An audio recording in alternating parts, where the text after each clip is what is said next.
In the heart of a sleepy, fog-laden town, there lies a shop with secrets carved into every doll. Each one bears the burden of the doll maker's haunting legacy.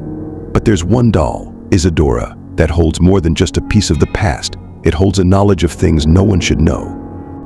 And for anyone who dares to own it, there's a price. Your most hidden secrets and fears will be laid bare.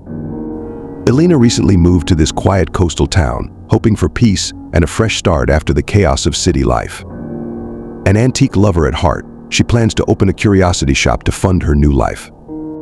One evening, while walking down the narrow, dimly lit lanes, she stumbles upon a shop she hadn't seen before.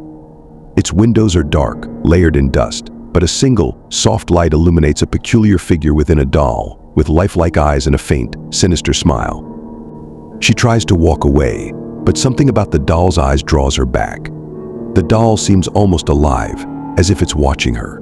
Compelled, she enters the shop and meets Silas, an old man with a gentle, almost hypnotic voice and a strange aura that fills her with both unease and fascination.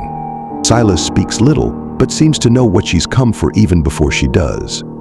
With a slight smile, he shows her Isadora, the doll in the window, calling it his last and finest creation. At first glance, Isadora seems to have a simple, innocent beauty. Her face is delicate porcelain, with finely painted features and eyes that seem to follow you wherever you move. Yet there's something unsettling about her, a sensation that deepens the longer Elena stares into the doll's glassy eyes. Silas offers the doll to her for a price that's almost insultingly low, insisting that she is the perfect fit for Isadora. The remark lingers in her mind, but she laughs it off, pays the fee, and brings Isadora home, placing the doll carefully on a shelf in her bedroom. That night, Elena is restless. She wakes multiple times, hearing faint whispers and creaks that seem to come from Isadora's direction. At dawn, she convinces herself it was just her imagination, but as the days pass, the doll's presence becomes harder to ignore. Each morning, Isadora appears to have moved from her place on the shelf. One day she finds the doll in her closet, its eyes staring blankly at her in the dim light. Another night, she wakes to find Isadora sitting in a chair by her bed, as if watching her sleep. Elena begins to feel the doll has some strange, hidden power over her. She tries to put the doll in a box and tuck it away, but every morning Isadora appears back on her shelf, or worse yet, closer than ever.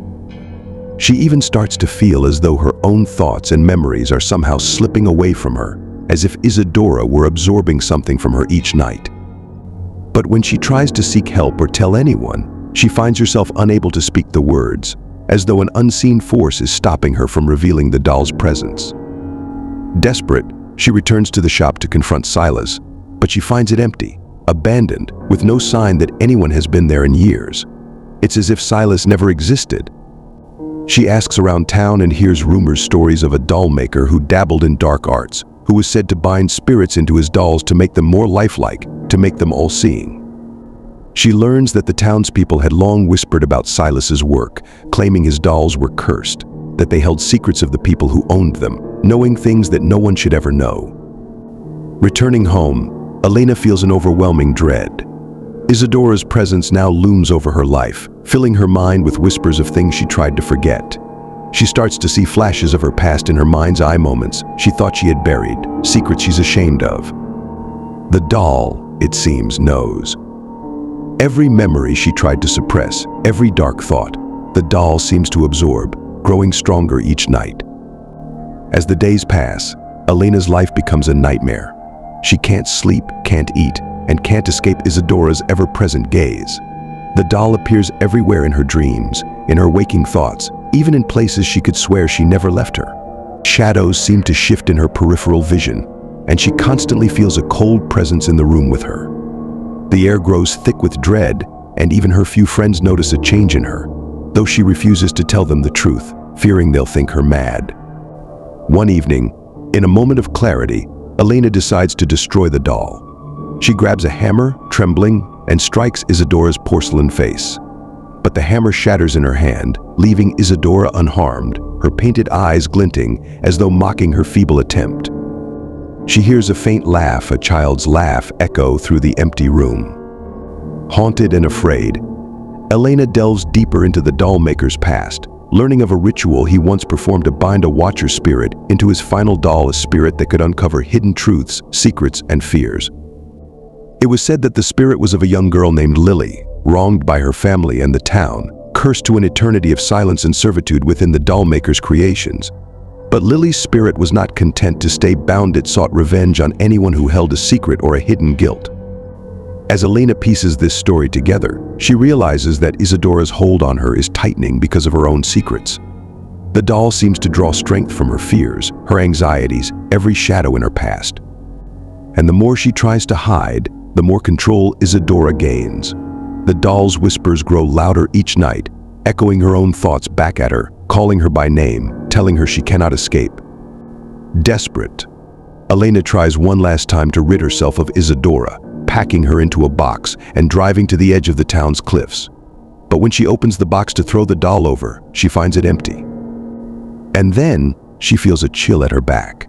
Turning slowly, she sees Isadora standing on the cliff edge, her eyes dark and empty, a ghostly presence looming behind her. It's then that Elena realizes the truth. The only way to escape is to pass the doll on to someone else to transfer the curse, as it was transferred to her. But the thought of doing so fills her with dread. She knows she would be condemning someone else to the same fate, to live under the doll's relentless watch. In the final moments, Elena faces her own reflection in Isadora's glassy eyes, feeling herself fading, her secrets now forever a part of the doll-maker's twisted creation. And as she succumbs to the curse, she hears Silas's voice in her mind. Soft and cold secrets are meant to stay hidden, but she knows them all. And so, the doll sits, waiting for its next victim, knowing that someone will come, compelled by curiosity and drawn by the hidden power within. If you ever see a doll with eyes that seem too alive, too knowing, beware, for it may know far more about you than you'd ever wish to reveal.